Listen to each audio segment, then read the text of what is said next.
ladies and gentlemen. Henry Grijon live here again, one more time in New York City. Thank you for joining me. And I wish I could come to you with a lot of energy and to be happy, but I'm not. I am very worried right now as tomorrow we're expecting Hurricane Irma to slam right into Florida head on. I have two guests tonight that are good, special guests. All my guests are special. But the first guest is Bianca Renee Gar-Cee. She is from Houston, Texas. She's going to be talking to us for a little while and her experience through Hurricane Harvey and an update on that. And then eventually we'll speak a little bit on Hurricane Irma. And then also we're going to have a great guest who is also, I had him on the other night, ARIEL Martinez. Great guy. He's from Miami, Florida. He is the co-founder for Cubans for Trump.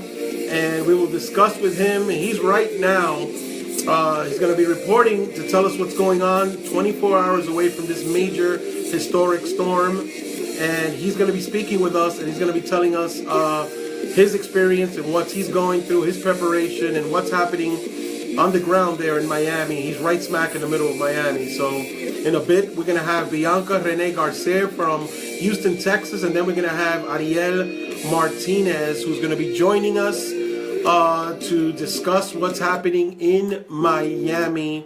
And we're going to try to see if we could bring up Bianca. This interview today is going to be a little bit different. We're going to be uniting everybody that's going to see this video, and afterwards, if we can unite as prayer, because Florida really needs it. This is a historic storm, and it's going to slam right into Florida. So I couldn't have two great guests like Bianca and ARIEL, but Bianca especially because she's a spiritual person, she's a spiritual woman, as am I. But when we get together, I always say that on my program we have church. We're believers, and this is the moment where we could come together for the folks that are going to be listening to this as believers. So let me see if I can bring up Bianca right now, and we're going to have this interview. She's the first interviewee, and then we're going to have ARIEL afterwards. So as we wait for Bianca, thank you everybody that's joined me today. Henry Grijon live here from New York City. And as we wait 24 hours away from this massive historic storm that is going to slam into Florida, I have Bianca. How are you? I'm good. How are you, Henry? You look dark. What's I'm going on? I'm in a car right now. I'm in Uber. There's a light back there. No, I'll wait. Okay. Oh, can you see me now? Okay. Yeah, Don't tell me what? You're not driving, right? No, not driving. Not driving. I'm in Austin, Texas, and we're here for some training, and we're in an Uber right now. So, okay, I won't take up too much of your time. It's gonna be 5 to 10 you're minutes. good. Look, they turned on the light. You can. Okay, good. You can. Okay. We're almost to the location. I have ARIEL next. Okay. I have ARIEL next, so it won't be too long because I have ARIEL next after you. Tell me, let's just jump into it quickly. Before we speak about Hurricane Irma, I was just telling everybody, I introduced you. You are, tell us your title, first of all, and what you do in Texas, but tell us your experience also after that of Hurricane Harvey. Go ahead. Tell everybody who you are. Okay, well, I've been on your show before, so I'm Bianca Renee. I'm in Texas, obviously.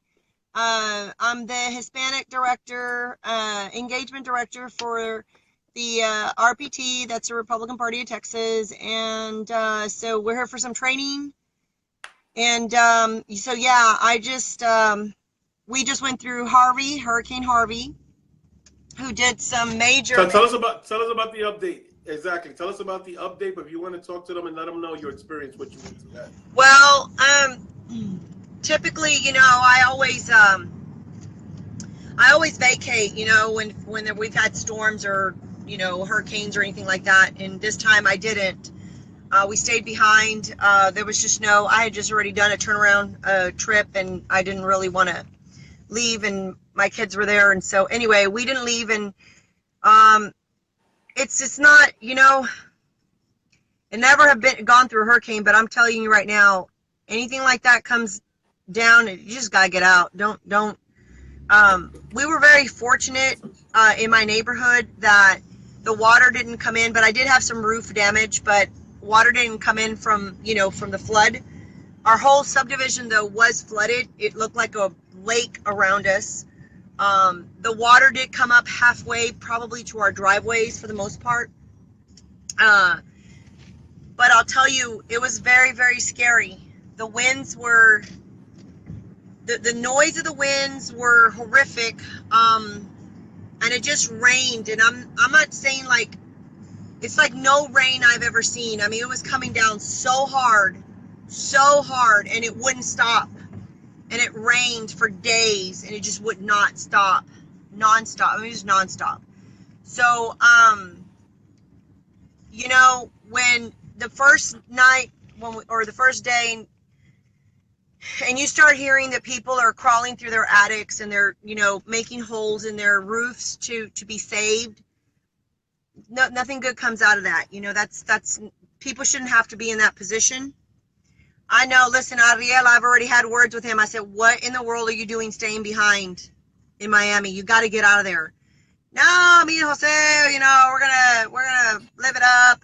When I was like, are you out of your mind? You just have no idea what you're dealing with. This is worse. This is one category 5, not 4. We had a 4, y'all having a 5. That's just like destruction. But you know, they're braving the storm, and I don't know how they're doing it, but they're braving the storm. It's not something to mess with. We have complete devastation in our city. It's very, very sad to see people's lives, all their lives in their front yard. Thank you. Okay, we're getting out of our Uber. Thank you. You too. Light. Yay. So, Henry, I want you to be my coworker. She doesn't want to go online. Yes. This is my coworker. Hi, everyone. This is Cassie. Make America great again. Hey, Cassie, Alrighty. tell them what your title is. I'm the South Texas Regional Director, so I cover from San Antonio down to the Rio Grande Valley. Awesome. Excellent. Let's go sit in Nice to here. meet We're you. going to go sit in the couch. We're going to go sit in the couch so we can finish talking to you. But anyway, it's just major. It's very, very sad when you're driving around through people's neighborhoods and you see total destruction, like I said, and it's just very sad to see. It's just sad. You don't want to have, you know, you don't want to be in that kind of situation. And so anyhow, I think I'm praying for them. Listen, that's the only thing that got me through, Henry. I don't know if you saw my video. I'm sure you did. I was praying like a crazy maniac. Yeah. And I swear. That's what I was telling everybody, that that's one of the reasons also I bring you on, because we need healing right now. There's a lot of anxiety for people that do not live in Florida. I have family in Florida. My good friend Ariel, he's good, your good friend also. He's our brother. He's out there, and we are feeling this. Especially you. You went through this a couple of weeks ago. Now you're seeing your fellow brothers and sisters out in Florida going through this. What can you tell them, because they're watching it right now? This is their last night to bunker down. Tomorrow, that's it. Tomorrow night around this time, they're going to be facing this massive, massive storm, historic. What can you tell them? And you know what I'm going to go with, spiritually. Tell them who are listening right now, what do they need to do in Florida? I mean, it's hard, I know. I can't imagine. My heart goes out to them because I don't think they really understand what's coming. I don't think they really do. So my heart goes out to them. This, you see this right here? It's my holding cross. I had it in my hand like this as the little drills kept going with the tornadoes. I mean, we had 4,000 tornadoes touch down in our city that night. And all I could do was sit with my children, and they were freaking out. And I laughed at them, and they said, this is not a laughing matter. And I said, the only thing I could do was try to find some humor to calm them down, to calm myself down, because this is what I was relying on right here, is God. I had him.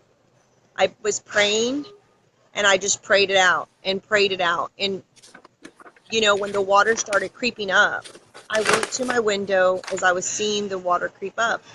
And I said, you know what? I just started telling, I was like, God, calm the storm. calm it. Like, you are the only person that can calm the storm. Calm it. And sure enough, all of a sudden, within a minute or two, he calmed the storm. It didn't stop raining, but the winds died down, because they were, I mean, you could see the trees. They were just, I mean, they could have been uprooted. And so that's literally what I did, is I just prayed it out, and I asked him to calm it, and he calmed the storm. And my kids were like, God, how did God listen to you? And I said, God listens to anybody. You just have to talk to him. You just have to ask. That's it. And I know people don't always understand that, but you really do. If you have a daily relationship, an everyday relationship with the Lord, and you talk to him, he does listen. And so then the second time that we because it wouldn't stop raining, it rained for days. And finally they kept saying, the eye was going back into the Gulf and it was going to come back through Houston. And I was like, we hadn't even gotten the eye part. All we were getting is the bad side. And that's how much damage the bad side did. It wasn't even the eye. The eye destroyed other towns and little bitty towns in our state. And so when they said that this eye was going to come back through, all I did is pray it out again. So I prayed it out, got my little cross again, held my cross, and prayed it out, and I literally was asking God, push it away, push it that way. I didn't want to, do anything ill to anybody, or make anybody else suffer. But I knew that our city we couldn't take it anymore. If that eye would have come, we just couldn't. There was too many people that were already suffering.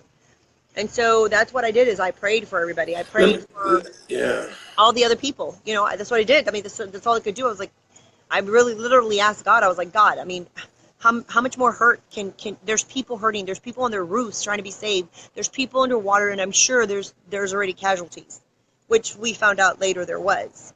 And people were dying in their cars. They were literally dying in their cars because the water rose that fast. People don't understand. Let me ask you, there was a police officer that died too, I think, yes. right? He was racing towards, right? Yeah, actually, he is good friends with my husband.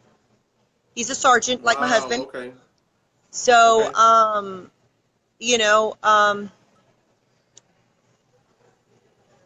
That night, my husband slept in the car because he was at work. And he, they can't come home. They have to stay out there. And all I could do was pray for him and everybody else. So I know what that call of duty is. I know what that means. And so that was his friend. He had just seen him. He says, I just saw him Friday.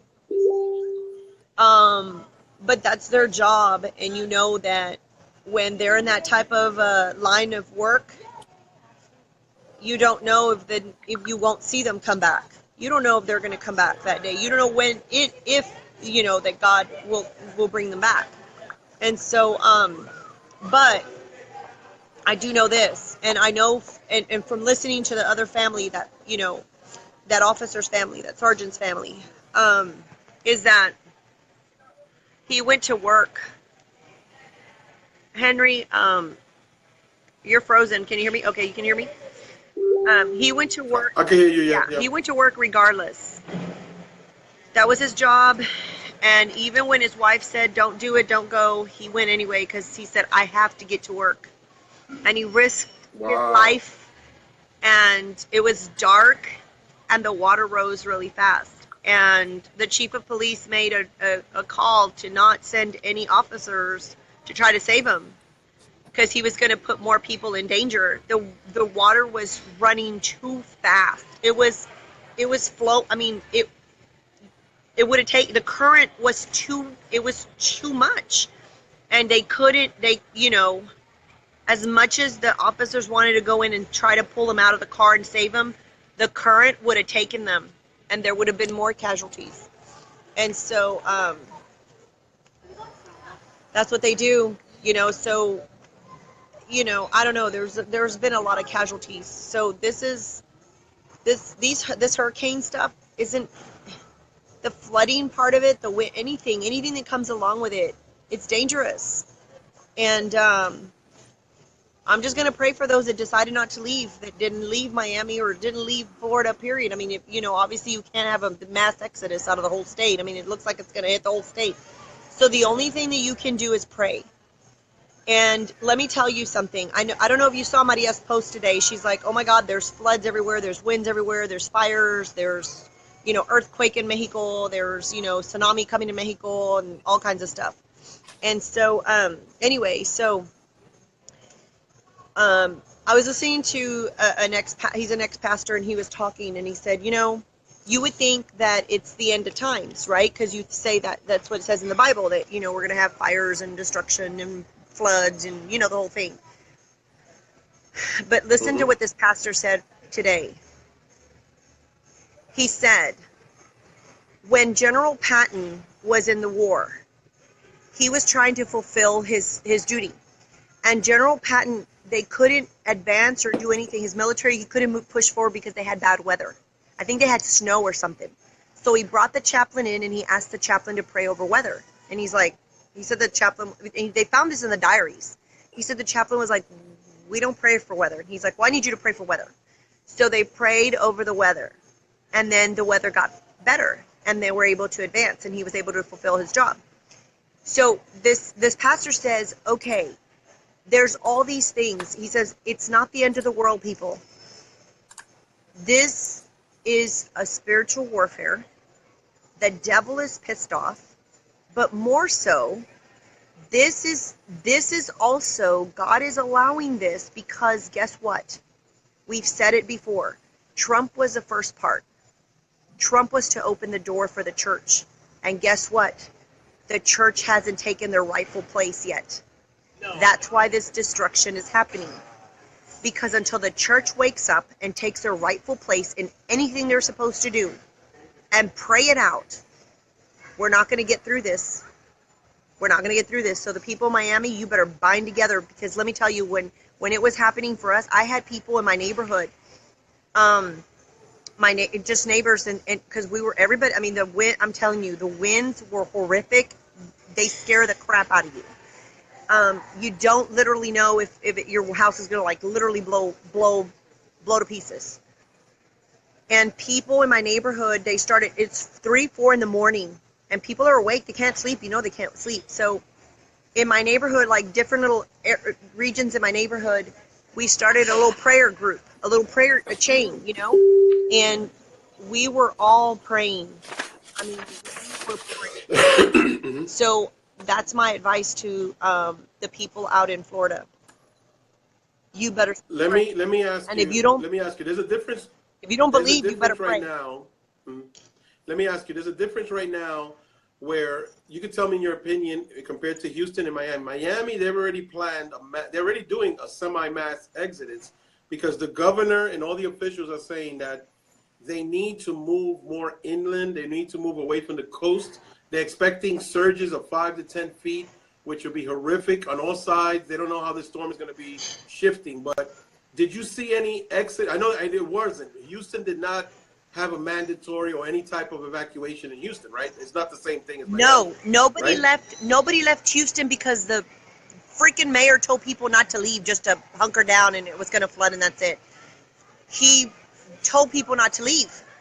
No involuntary or mandatory, none of it. He told us not to leave. So that was the other thing. That's why I think a lot of people didn't leave. So I think that maybe our state taught Florida that, you know what, we're not messing around with this, and we're not going to do this. But I will tell you this. Our governor here in the state of Texas, he told the mayor that he needed to do an involuntary, evacuation. And the mayor said, no, you don't tell me what to do. And President Trump told our mayor that he needed to do an involuntary evacuation. And he told them no. So, guess who the mayor is? He's a Democrat. And this is on his hands. He didn't take the advice of the president or the governor.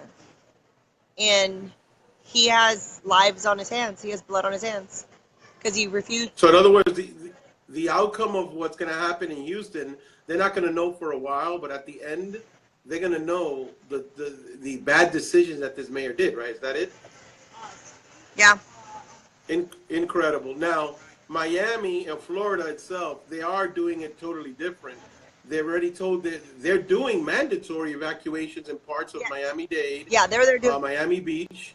Yeah. Yes.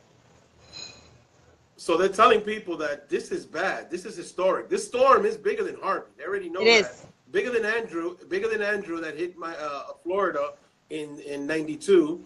And they're saying right now that this is so bad that they've already, I think it's like 3,000 to 5,000 National Guards have been on duty since yesterday. They're preparing for the complete worst. And if people do not take heed for this, what the officials are saying, and go to the shelters, this can be something of a loss of life that it's unprecedented. I mean, I don't understand. I mean, Ariel, guess what? This is all you now because Ariel cannot come on. He just wrote to me and said he's installing some shutters for his family. They're preparing for the worst, but he's hunkering down. What do you think about Ariel? He's my brother and everything, but I'm so worried about him because he's going to stay there. He's not moving, he said. I know. He's going to try to write it out. They're saying that they're expecting 10 foot surge. I'm like, guys, this is not something to play around with. You may have gone through These are mini hurricane. tsunamis. They're going to hit the coast, right? Yeah. But not this one. Not this one. But you know what? Listen, I know Ariel does believe in God, so they got to pray. That's it. This is the only thing that's going to save anybody is the prayer. Period. They've got to pray. They better start a prayer chain. For those that stayed behind, they better do something. But that's what they got to do. That's the only thing they got.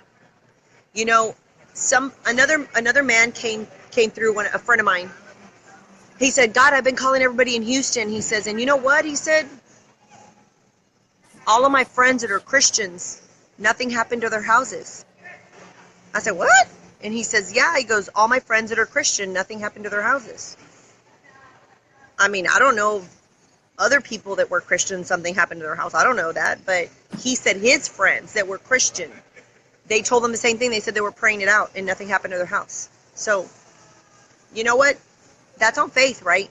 So not everybody will agree with that, but nothing happened to my house because I prayed. I prayed every day.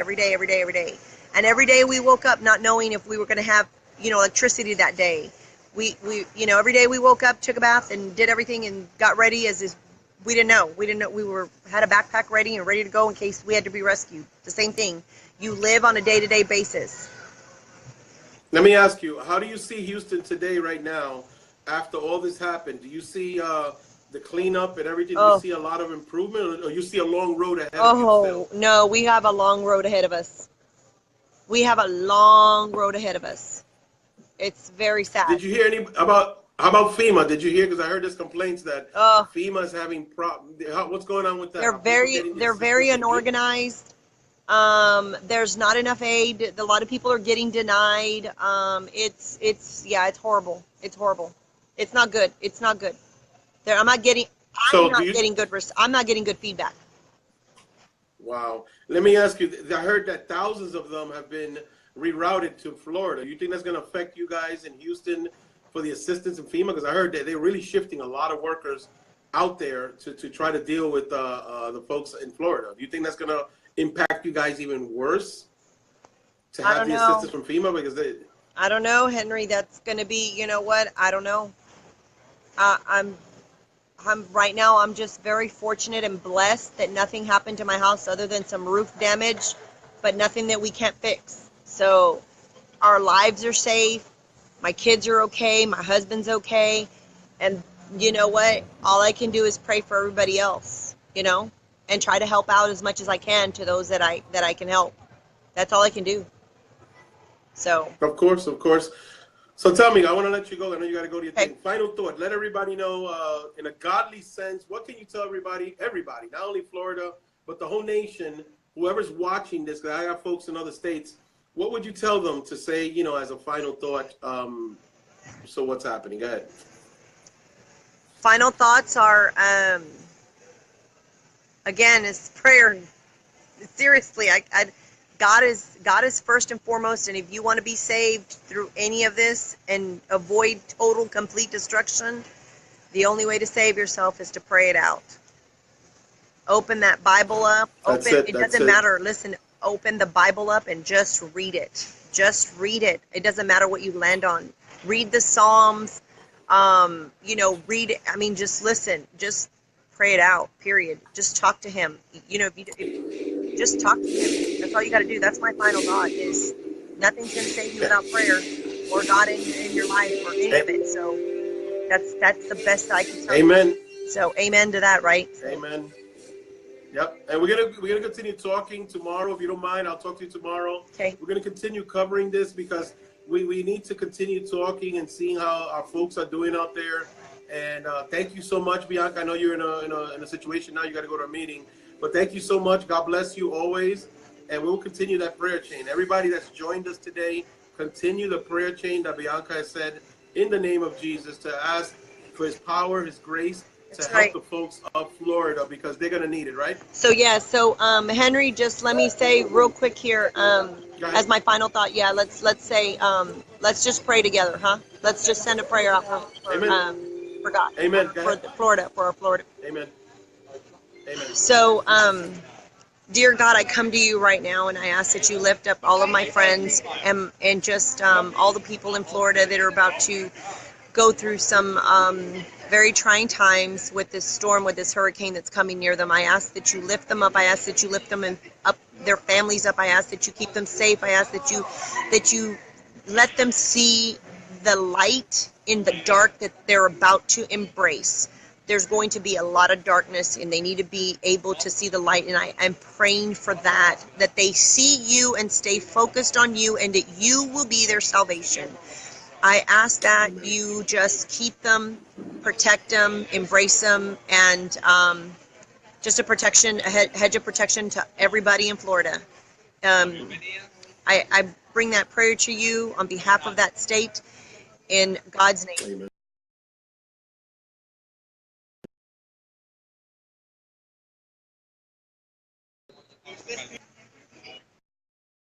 Amen. I'm here. Continue. Did you hear me? You hear me?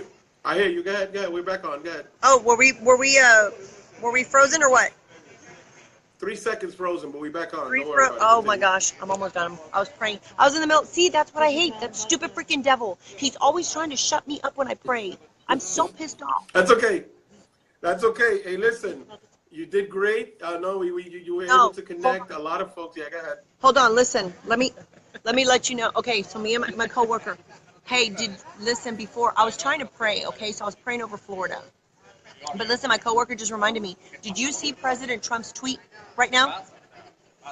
No, tell me. He said, we're going to pull it up right now, but he said that he thinks the churches should get reimbursement from FEMA for housing Harvey victims or evacuees.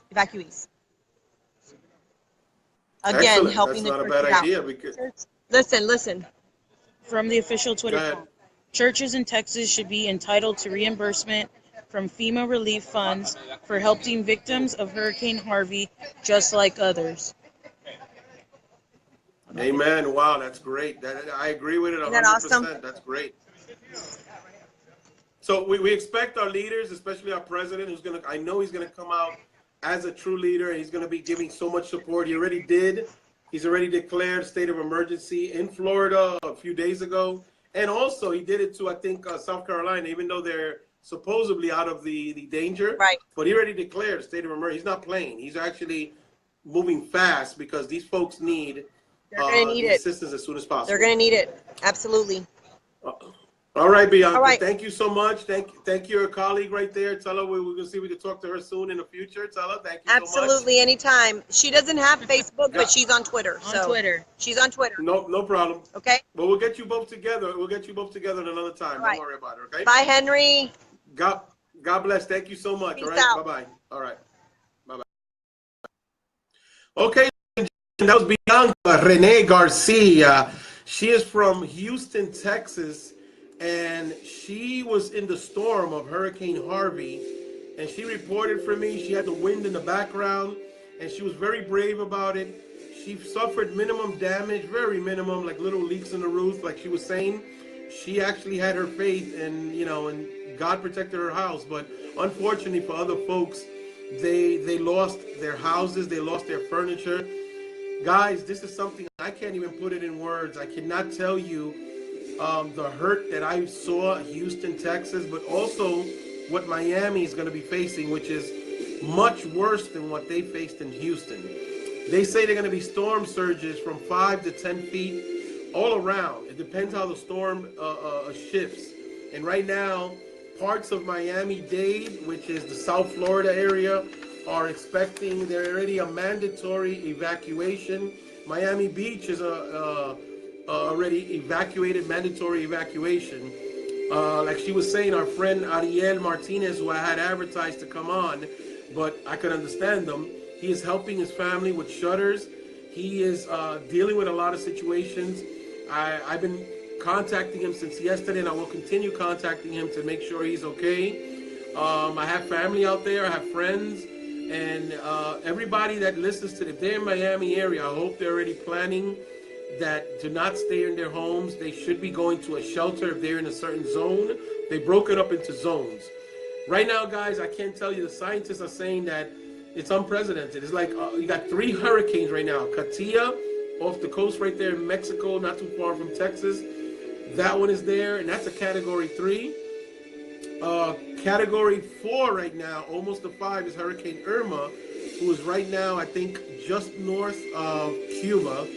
And that's supposed to be in the next 24 hours. It should be around this time tomorrow night. It should start in the South Florida area, the Keys, the Florida Keys, and then working its way up through Homestead, all the way up through South Florida, up until a little bit the right side, which is Miami Beach, which is also a mandatory evacuation. Behind Hurricane Irma, they have Hurricane Jose, Category 3. They're not sure, it's too far out still, but that's a Category 3, and they don't know what. It's supposed to be shifting into the Atlantic more, and they say it might not be impacting land, but we're not sure yet. Also, North Korea is supposed to be threatening tomorrow with an ICBM they're supposed to test again tomorrow. So in the middle of all our storms and everything that's happening, this is what we're facing right now with the storm Irma about to slam South Florida and all Florida. And then we have Kim Jong-un, who is the North Korean dictator, who will be testing an ICBM tomorrow. That's what's scheduled. So President Trump, like him or hate him, but he is the president right now, and he is the one that has to make these very tough decisions, and he has to do with Florida, along with Governor Scott of Florida, and they're going to be dealing with some heavy situations. But President Trump is dealing with, he's still dealing with, let's say, Houston, Texas, but also Florida, and also to have a North Korean dictator, a maniac, who is going to be testing another ICBM. A few weeks ago, he was showing that he could put a hydrogen bomb into one of these. One of the things I also mentioned a long time ago is that it could be a lot of problems for us when it comes to this guy. So this is what we're dealing with. We are praying right now for Florida. We continue praying for Houston, Texas. Thank you, everybody that's joined me tonight. And I will try to see if tomorrow I might go live. I might see if I can contact ARIEL Martinez, who is in Miami, Florida. He's the co-founder of Cubans for Trump, and he should be tomorrow in preparation. At least if I can get him on the phone and we can have an update to make sure he's okay and what's happening there, because you hear a lot of news that's happening, but we want to talk to folks that are out there, right there in Miami. And he's one of them, and a lot of them are planning to stay. So thank you so much. God bless you. And we pray for Florida, all you guys out there in the United States, people that see this video, please pray for Florida. That's what we need right now. God bless all of you. And we will continue praying. Thank you so much. And Henry Gujone live tonight in a special coverage of Hurricane Irma, with my one friend Bianca. I was going to have ARIEL but I understand he is dealing with this storm. So thank you so much, and God bless you, and we will talk soon.